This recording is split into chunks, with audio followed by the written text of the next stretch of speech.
Nul, gue ada nonton video lu yang dia biayain pacarnya sampai puluhan juta, dan itu bikin gue ngerasa kayak kalian juga harus tahu deh cerita gue.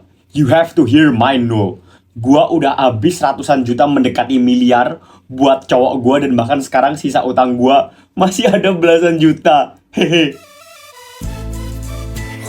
Pengen dong jadi Mokondo juga. Halo semuanya, welcome back to Let's Make a Secret with Anu. Hari ini gue dan si Item, kita berdua bakal bacain pengalaman rahasia dan juga confession kalian yang paling aneh, paling bodoh, paling menyeramkan, paling menjijikan, atau apapun itu secara anonim. Dan bagi kalian yang mau ikutan sharing cerita atau pengalaman aneh kalian juga, link ada deskripsi video ini atau enggak ada di bio Instagram gue. Itu juga bisa. Oke lah, tanpa berlama-lama, mari kita lanjut.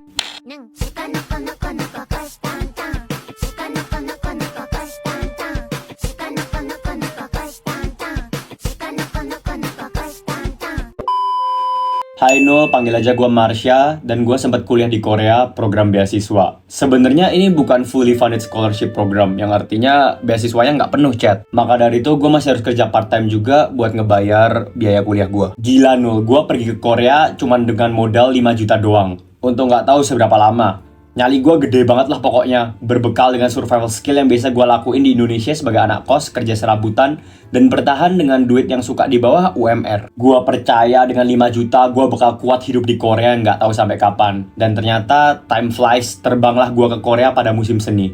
Dan gue yang terbiasa dengan musim summer everyday in Indonesia, otomatis baju gue selain kekurangan bahan juga tipis banget kayak kesabaran gue. Gue yang udah biasa kena panas neraka, sumpah polusi Indonesia, kena angin Korea musim semi yang seger, dingin berber.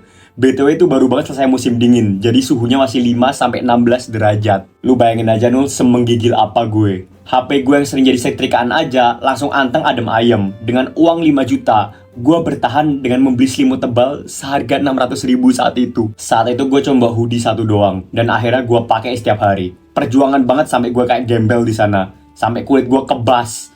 Untungnya ya Nul, gue bisa dapet kerjaan part time gue dalam kurang lebih waktu 3 mingguan. Dapetin part time itu nggak mudah sama sekali Nul. Nggak semua bisa dapetin keberuntungan kayak gue. Rata-rata dari mereka nunggunya sampai 1 bulan atau bahkan lebih. Dan lu tahu dengan apa gue dapetinnya? Yap, dengan skill survival gue yang menyala di saat itu. Di saat gue menginjakan kaki gue di tanah Korea, gue gatelin diri gue ke semua orang. Gue mintain buat beliin gue makan pagi, siang, sampai malam. Kirim semua ke kamar asrama gue. Semua gue menggatal. Semua gue gatelin biar gue bisa dapat kerja di tempat mereka kerja. Pelajaran pertama sebagai manusia. A way to get an easy life adalah dengan cara menggatal. Gak apa-apa, it's okay. Gak usah malu, yang ada gue respect.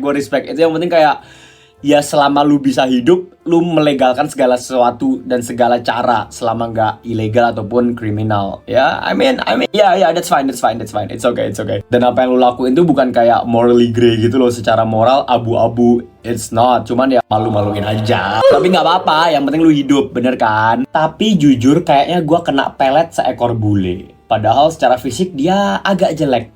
Tingginya tapi hampir 190 cm. He's really tall dan kulitnya bersih ya kayak bule pada umumnya.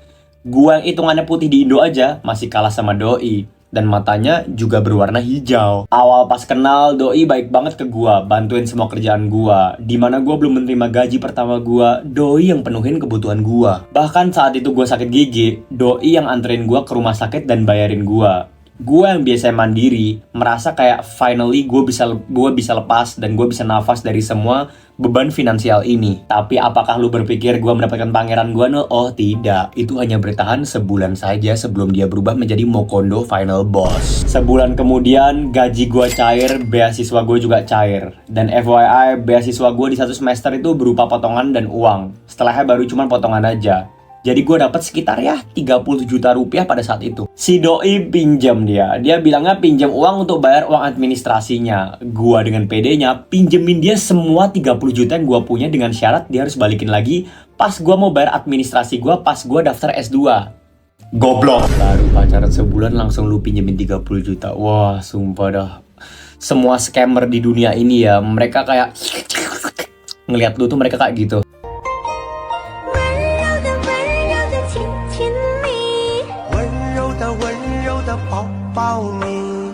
Gua kasih keringanan itu, yang dia bisa bayar beberapa tahun ke depan lagi. Dan itu baru duit beasiswa gua. Doi juga pinjem kartu debit gua.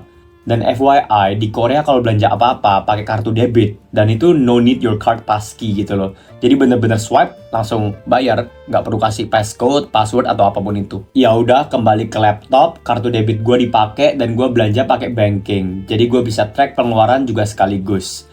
Awal-awal masih normal, palingan makan aja doi. Doi ya sehari 20.000 sampai 250.000 lah kalau dirupiahin.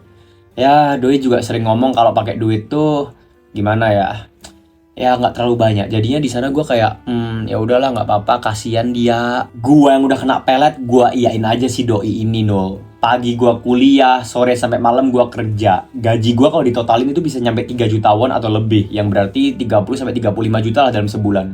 Ya udah, itu berhasil gue hasilin dengan cara jadi waitress doang di resto, yang bayarannya per jam kurang lebih 10.000 won atau sekitar 120.000 rupiah. Indonesia kapan ya Nul? Waitress digajinya nggak 50.000 sampai 100.000 per hari dengan shift yang kadang lebih dari 8 jam. Jujur tunggu sampai ya 120 tahun, 200 tahun lagi, itu pun udah inflasi nanti. Sebenarnya kalau dihitung sama living cost gua ya Nul ya, sebenarnya per bulannya gue bisa saving up sampai setengah dari gaji gua lah. Tapi ini nggak bisa Nul. Karena apa? Karena bule ini di bulan ketiga kita pacaran malah resign dengan alasan I'm tired working over there. Gue capek kerja di sana. Maksud gue kayak semua orang juga kalau kerja ya capek goblok. Tapi gue nggak bisa larang dia berhenti Nul. Sekali lagi gue ngerasa kayak gue dipelet. Nah dikarenakan doi nggak kerja, doi akhirnya nggak bisa lagi bayar sewa apartemennya. Dan lu tau lah selanjutnya, si doi numpang pindah ke apart kecil gue. Kayak kos ruangan studio gitu. Di Korea disebutnya one room dan gue harus ngebayar untuk 2 orang. Karena doi nggak kerja, gue harus bayar transportasi untuk 2 orang juga. Karena doi nggak kerja, gue harus bayar biaya makan untuk 2 orang. Dan FYI, karena badan doi ini besar dan butuh banyak energi, doi makannya banyak banget. Dan juga doi ini picky banget. Gue yang biasa masak buat ngehemat, doi nggak suka masakan gue karena katanya it's too spicy, terlalu pedas. Ya kayak gimana Nul ya, kan gue orang Indo ya. Kalau masak, kalau nggak pakai rempah, ya hambar banget anjing. Doi juga kalau dikasih makanan Korea picky banget. Ya terlalu asin lah, terlalu pedes lah, nggak enak lah, harus ada rotinya lah. Ya karena doi ini nggak bisa makan nasi. Jadi tiap hari tuh minimal banget nih ya. Si doi ini minimal makan kayak KFC, McDonald, Burger King, Lotteria, Mom's Touch, dan sebagainya lah. Dan untuk sisanya, doi bisa makan dari minimarket, beli apa aja yang doi mau makan di sana karena doi nggak kerja. Dan kegiatan doi tiap hari hanyalah main game dari pagi sampai pagi. Perlengkapan gamingnya pun beli pakai duit gua. Dari headphone, mouse, kipas untuk laptop gamingnya, taplak-taplak, bahkan beli game di Steam dan top up juga, semua dari uang gua. Karena doi nggak kerja, baju dan juga toiletries belinya pakai duit gua. Karena doi nggak kerja, handphonenya nge-lag 2 kali gua beliin. Yang pertama murah aja, Samsung A30s. Yang kedua doi bilang biar support live stream dia karena dia mau jadi streamer kayak lu Nul. Si doi minta Samsung Note S20 dan gue beliin baru semuanya Nul. Bener-bener baru, masih disegel. Dan karena doi nggak kerja, doi ngerasa laptop gamingnya lelet. Ya udah, dia main di warnet hampir tiap hari. 24 jam sehari, itu nonstop pakai uang gua. Karena doi nggak kerja, doi nggak bisa bayar administrasi kampus. Doi harus ngulang kelas. Dan lu tahu gak biaya SPP doi per semester berapa? $5.000 Nul. Kurang lebih sekitar 75 juta per semester itu gua bayarin semua. Gua banting tulang, gua nangis ke dia, suruh dia rajin pergi kampus biar bisa ajuin beasiswa. Karena jujur Nul, dengan jam ketat gua kerja, gua per semesternya cuma dapat 50% dan tanpa uang tunai yang bisa dicairin lagi. Gua udah mohon-mohon dia buat kuliah tau Nul, sampai gua capek banget. Tapi lu tahu apa Nul? Dia nggak mau sama sekali. Alasannya adalah gua males sekolah. Temen gua yang sekolah sebulan sekali aja masih bisa kok ngerjain ujian dengan mudah. Di sana gue mikir kayak, lu nggak sepinter dia, lu tuh goblok, lu tuh bule goblok. Santai. Dan beasiswa itu nggak bergantung pure dari skor, tapi kehadiran juga mempengaruhi Nul. Sekolahnya udah gue bayarin, dan doi masuk aja sekedar menghadiri itu aja nggak mau Nul. Makanya doi harus ngulang banyak kelas. Dan gongnya saat itu Nul, gue juga diselingkuhin. Gue sempet di fase depresi dan gue sempet berusaha buat berkali-kali. Tapi gue masih aja diselamatin terus-menerus. Gue masuk IGD berkali-kali karena percobaan dan itu udah biasa Nul. Habis juta-jutaan demi selamatin gue overdosis, udah pernah juga Nul. 2 hari gue gak bangun-bangun karena overdosis obat tidur juga pernah Nul. Pas gue berkali-kali mencoba buat pernah ada dosen gue dari negara yang sama kayak si Doi nelpon Doi yang tengah malam bilang ke Doi, tuh cewek masih hidup kan? Tinggalin aja sekarang, jangan di rumah sakit. Kalau di rumah sakit, nanti lu yang kena masalah. Oh my god, how I hate my life Nul. Gue benci banget sama hidup gue pada saat itu Nul. Gue tahu karena pas gue udah normal, Doi cerita bertahun-tahun gue ngelewatin hal-hal begitu Nul. Tinggi gue 153 cm. Berat awal pas di sana itu sekitar 55-56 kilo. Berat gue setelah kejadian itu datang terus menerus sekitar 35-40 kilo doang. Gue rela motong semua kebutuhan gue demi dia Nul. Gue rela jalan kaki 30 menit sampai 1 jam untuk kerja, untuk motong biaya transport. Gue relain gak belanja hal-hal yang pengen gue punya demi bisa penuhin kebutuhan dia Nul. Yang cuma sekedar gaming, makan, fast food, dan sebagainya itu. Demi apapun kayak gue kena pelet dah Nul. Dan lucunya, gue pengen banget HP baru saat itu. Gue beli iPhone 13 Pro yang warna rose gold kalau nggak salah. Saat itu series 13 baru keluar Nul. Dan itu bukan kemauan gue Nul. Gue pengennya Samsung biasa doang, sumpah dah. Tapi kemauan dia itu iPhone 13 itu Nul. Dan gue turutin itu. HP yang dia pakai dibawa itu Nul. Dia ganti lagi Nul. Dia udah nggak pakai Samsung yang gue kasih. Dia minta iPhone 13 Pro gue itu, dan itu dibawa pulang ke kampung negaranya Nul. Dan bersamaan dengan oleh-oleh untuk keluarganya. Dan balasan buat gue apa Nul? Doi pergi ke pesta senang-senang buat lupain gue. Dan dengan HP itu dia juga foto bareng dengan selingkuhannya. Dia selingkuh. Seminggu kemudian putus sama selingkuhannya. Pas Doi selingkuh masih tinggal di unit gue. Masih banyak dari duit gue. Masih transport bareng gue. Tapi gue maafin. Gue jadi sedikit lebih rasional. Gue udah mulai paksa Doi kerja karena gue gak lagi mau ngasih Doi akses ke duit gue. Beberapa bulan setelahnya kita putus Nul. Karena gue udah muak sama Doi. Kayaknya peletnya juga udah pudar Nul. Ya habis putus beberapa bulan setelahnya Doi minta maaf dan Doi akuin semua kesalahannya.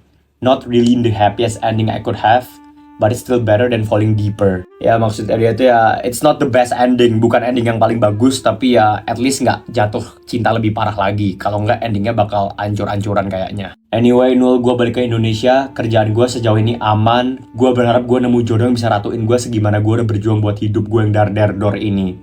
Jadi gitu Nul, rasanya hidup sama the real Mokondo. Dan ini bener-bener real Mokondo. Karena bagian terbagus dari dia cuma satu. Ko-nya doang. Only his dick. Hey. Chill. Hahaha. Ya udah segitu aja Nul. Anyway, thank you ya cutie Nul. Shit. Fuck, lu gak apa-apa men. Gue gak tahu kondisi lu sekarang gimana, tapi wishing you Godspeed and glory. Wish you nothing but the best. Semangat terus ya. Semoga kedepannya di masa depan lu bakal ketemu cowok yang bener, yang proper. Jangan mau kemakan masalah bule-bule doang. Ini ibarat Belanda menjajah Indonesia anjir. Semua rempah-rempah lu diambil. Sistem kerja paksa ditaruh lagi di lu. Makanya jangan mau lagi kayak gini ya. Tuanku Imam Bonjol, Teku Umar, pahlawan-pahlawan kita di masa lalu udah berjuang untuk masa depan kita yang cerah ini. Jangan mau lu dijajah lagi sama bule.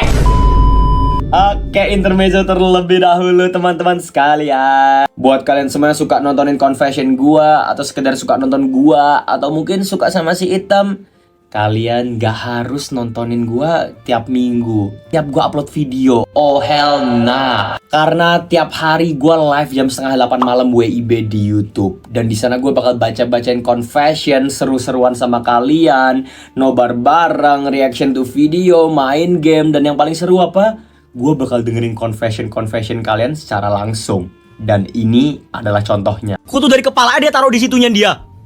Ya. Oi. Jadi kalian tunggu apa lagi? Ingat tiap jam 7:30 malam WIB. Dan jangan lupa buat nyalain bel notifikasi, subscribe, dan share video ini buat teman-teman kalian semua. Hai Nul, panggil aja gua Nana. Gua cewek dan gua lahir tanpa ada sosok ayah. Dan sampai sekarang gua nggak ngerti latar belakang ayah gua bisa ninggalin keluarga gua itu gimana dah. Karena literally isinya cuma gua sama gua. Intinya katanya beliau dipecat kerja dan kabur begitu aja karena takut nggak bisa tanggung jawab. Tapi anehnya surat nikah dibawa sama beliau. Sejak gua umur 2 tahun kurang, gua udah bisa lepas ASI dari mak gua. Dan semenjak itu gua selalu dirawat sama kakek nenek gua. Dan sebenarnya masih satu rumah sama mama sih Nul. Cuman mama tuh sibuk banget kerja dari pagi sampai malam. Jadi gue jarang banget ketemu sama dia. Sampai suatu hari, suatu ketika, ada pada saat gue umur 3 tahun, mama katanya dipecat dari pekerjaannya. Dan beliau jadi kena gangguan jiwa Nul.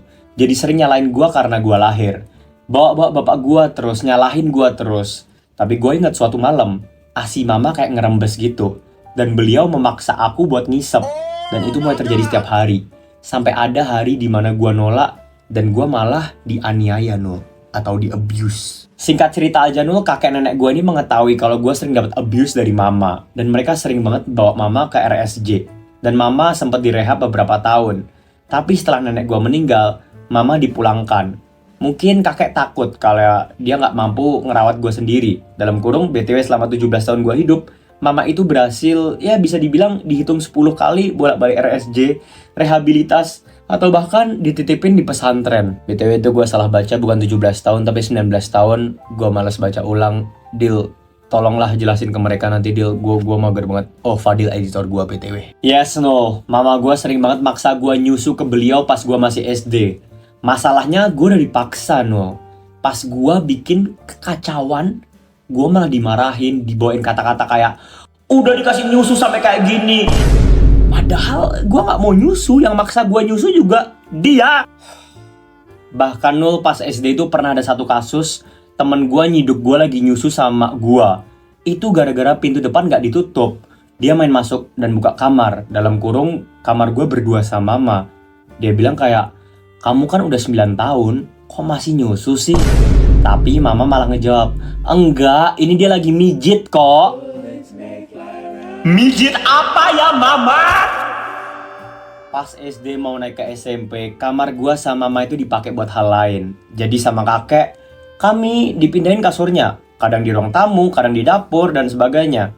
Tapi mama tetap aja tiap kali gua baru tiduran, mama langsung buka bajunya ke atas dan nunjukin ininya.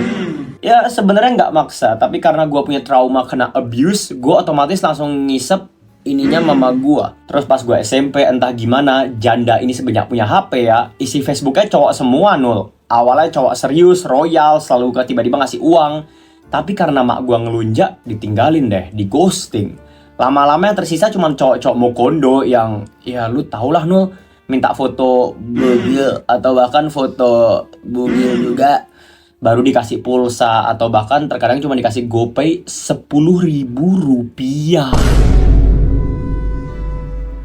Bukannya gimana sih ya, tapi di ekonomi kita nih ya tahun 2025 nih ya, enggak lah, ini kan beberapa tahun yang lalu lah paling ya, 2020 lah mentok-mentok ya. 10.000 tuh sorry, izin, no disrespect. 10.000 tuh lu dapat apa? Paling kayak 4,5 kerupuk udang. Saat itu gue selalu berada di dekat mama, menjaga mama agar gak ngechat para mokondo itu. Berhasil kalau gue pas lagi nyusu ke mama aja no. Tapi suatu hari gue capek banget harus kayak gitu. Terus saya berantem yang parah banget. Dan kakek gue nyuruh gue tidur di kamar beliau. Dalam kurung rumah kami cuma ada 2 kamar. Dan mama dimasukin ke pesantren lagi. Tempat itu lagi. Singkat cerita mama dibawa pulang lagi. Dan ya katanya sih udah membaik, udah diruqyah. Tapi apanya yang diruqyah dan Nul? Kalau pas ditelepon aja, dia ngomong sama gua, hal pertama yang dia bilang kayak, nah, mama di sini ketemu papa kamu, nah. Gua yang masih kelas 2 SMP itu stres anjing. Gua mau meledak kepala dan gua mau rasanya mau jadi gila aja deh. Pas gua SMA semakin parah Nul. Gua ngasih HP lama gua ke mama dengan harapan beliau bisa mencari koneksi atau berjualan. Bahkan gua udah ajarin caranya berjualan, dan lu tahu dia malah jualan apa? Benar, dia malah jual diri Nul. Tanpa beliau ngasih tahu gue juga, gue tahu kok tiap hari beliau VCS di kamar Nul. Tolong jangan hujat gue. Tapi gue coba hentiin dengan cara gue nyusul lagi ke beliau. Yang awalnya berhasil, beliau ya fokus aja gitu nyusuin gue. Tapi lama-lama itu nggak berguna Nul. Bersin kan gue. Bahkan beliau pernah VC sama cowok luar negeri gitu sambil nyusuin gue. Beliau ngomong pakai bahasa Inggris. Dikira gue nggak ngerti kali ya. Itu cowok berapa kali mohon-mohon mau VC sama mama. Dan jawabnya, mama jawabnya kayak masih ada anak. Tapi yang lebih gila lagi, nih cowok malah bilang kayak, ya udah sih, then why? I don't see a problem here. Gua geplak pala lu woi bule. Sumpah dah, lu mau VC sambil keadaan ini cewek lagi nyusu ke anak kecil. Lu sakit banget ya? Pala botak lu tuh nggak bisa dipakai buat mikir apa gimana, boy? I had enough. Gua ambil HP mama yang pernah gua kasih, gua bawa kedua HP itu ke sekolah. Gua harap dengan ini mama nggak ada bikin masalah. Tapi di bulan November, gua nggak usah sebut tahunnya berapa. Rumah gua sama SMA gua itu cukup jauh. Jadi gue harus naik ojol tiap hari yang kadang harganya itu bisa sampai 20.000 rupiah. Ya lu tahu gue dari keluarga yang nggak mampu, Nul. Jadi kadang terpaksa gue harus jalan kaki. Tapi suatu hari di tempat biasa mama nganter gue, sampai gue mesen ojol itu, ada bapak pengurus masjid. Iya, Nul. Bapak pengurus masjid dan dia tua bangka, Nul. Kata mama, beliau mulai hari ini yang bakal nganter gue ke sekolah. Siapakah pria ini, Chat? Gue masih 16 tahun waktu itu, Nul. Jadi gue gak ngerti apa-apa. Ya dulu dalam pikiran gue kayak, oh ya udahlah bagus. Tapi makin hari makin mencurigakan, Nul. Masa kadang dia ngasih uang 20.000 tiap kali gue nyampe sekolah. Ngapain gitu kan maksud gue? Bahkan dia pernah nganterin gue sampai mall yang ada event di Jepangannya. Dalam kurung gue cuma minta tolong antar aja. Gue ada janji ketemu sama teman di sana. Gue bilang cukup nganter aja. Tapi beliau malah ikut. Terus nanya gue mau kemana. Gue bilang gue beli tote bag di supermarketnya karena gue nggak bawa tas sama sekali. Tapi beliau malah narik gue ke toko tas dan baju-baju gitu, Nul. Dan itu tempat yang lumayan eksklusif. Dan di sana gue dibayarin tas dan sepasang baju celana yang seharga hampir 2 juta, Nul. Iya, 2 juta rupiah. Buat gue yang paling maksimal dapat uang dari keluarga gue 20.000 per hari. Waktu itu udah gila banget. Bayangin aja, Nul, itu 100 kali lipatnya. Tapi di hari itu emang ada yang disturbing, Nul. Dia selalu coba buat foto gue diem-diem pas gue lagi sama temen gue. Balik lagi, masalahnya gue masih kecil. Jadi gue nggak bener-bener paham ini sebenarnya aneh atau kagak. Di bulan Desember juga, pas gue lagi di sekolah, gue lagi jam istirahat. Tiba-tiba si tua bangka ini ngirim foto. Sebenarnya fotonya simple, cuma mama gue lagi makan di meja makan yang ada makanan. Tapi yang bikin disturbing, posisinya kepala mama gue ini lagi dipet-pet sama ini orang, Nul. Jujur itu bikin gue nggak nyaman liatnya. Captionnya jangan lupa makan, kayak yang biasanya lu komen di TikTok. Please dong. Jangan sama-samain sama gua dong anjing. Jangan sama-samain sama gua, woy. Dan di situ gua malah jadi overthinking, Nul. Mama gua ngapain di rumah dia? Singkatnya beliau sering banget datang ke rumah, Nul. Nggak jelas, kadang ngobrol sama kakek, terus pulang. Sampai akhirnya, Nul, ada suatu kejadian di malam itu, Nul. Gua lupa apa alasannya gua ribut sama mama gua malam itu. Anehnya biasanya mama kalau ribut sama gua, mukanya marah. Tapi kali ini kayak mau nangis gitu, Nul. Dan kebayaan diem. Gua akhirnya bilang kayak, kenapa diem? Ngomong lah, ngomong. Dan tiba-tiba mama ngomong hal yang gak akan pernah mau gue denger sejak gue kecil. Mama hamil.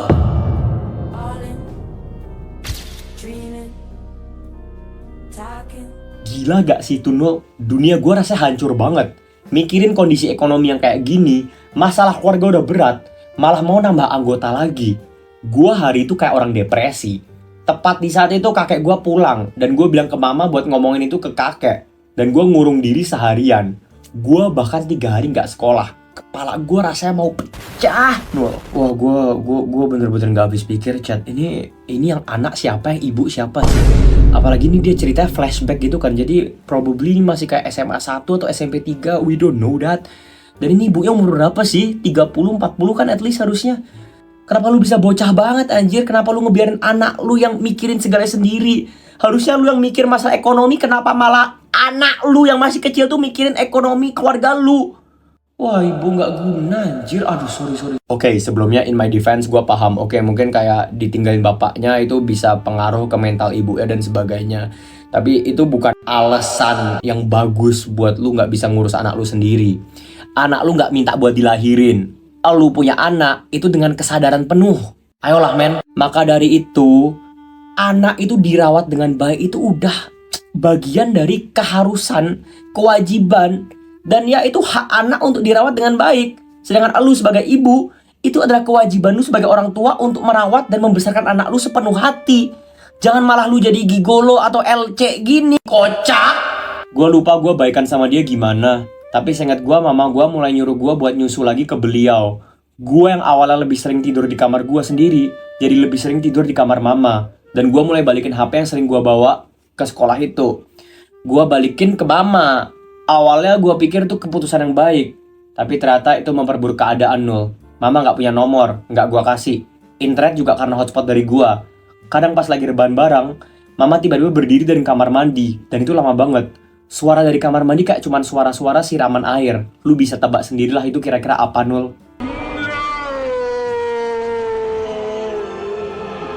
Awalnya sih gue nggak tahu itu apaan, tapi lama-lama gue sering dengar ada suara cowok yang ngedesah gitu Nul. Dan gue coba aja gitu sekali-sekali pas mama ke kamar mandi gue matiin hotspotnya. Dan bener, mama balik lagi dan bilang kayak, kok mati hotspotnya dan selalu begitu. Ini definisi sebenarnya dari gue matiin hotspotnya. Dan lama-lama mama ngelarang gue buat nyusu ke beliau. Mama bilang kayak, gara-gara Nana, ininya mama jadi turun, nyusu terus sih. Jadi playing victim gitu dia Nul, bingung dah. Padahal sekali lagi yang minta dan maksakan dia awalnya. Tapi jujur Nul, di akhir umur 18 gua sempet gak bisa lepas nyusu Nul. Gua sempet ngerengek, tantrum minta nyusu ke mama. Karena jujur, lama-lama jadi kecanduan. Tapi bukan berarti gua gak bisa lepas ya Nul. Alhamdulillah, sekarang gua udah cukup dewasa. Dan gua udah lebih dari setahun lepas nyusu dari mama. Ya, karena gue harus fokus hidup sama diri gue sendiri. Gue lagi ngerencanain banyak hal sekarang, Nul. Termasuk kabur dari keluarga Sinting ini. Mohon doanya ya, Nul. Semoga tahun depan gue bisa bebas dari semua hal gila keluarga gue. Dalam kurung, kalau boleh jujur, satu keluarga besar gue sebenarnya gila banget juga. Tapi gue belum ceritain aja di elu, Nul. Itu aja, Nul. Makasih udah mau denger. Baru mama lu aja udah segini lo, gila. I don't know what to say, I don't know what to expect. Tapi lu keren banget sih, lu bisa survive sampai hari ini aja. Lu bisa hidup dengan nyokap lu yang sinting kayak gini aja. Itu udah luar biasa banget. Jadi menurut gua, you should take pride on yourself. Kayak lu harus bangga sama diri lu, men. Gua respect banget sama lu. Semangat terus tetap menjalani hidup, oke? Oke, udah selesai juga cerita kita pada hari ini. Dan buat kalian semua yang udah nonton dari awal sampai habis, boleh dong coba buat komen item. Karena dengan itu gue bakal tahu kira-kira siapa aja di antara kalian yang bener-bener nontonin gua. Sekian dan sampai jumpa. Sampai bertemu di episode berikutnya. Bye-bye!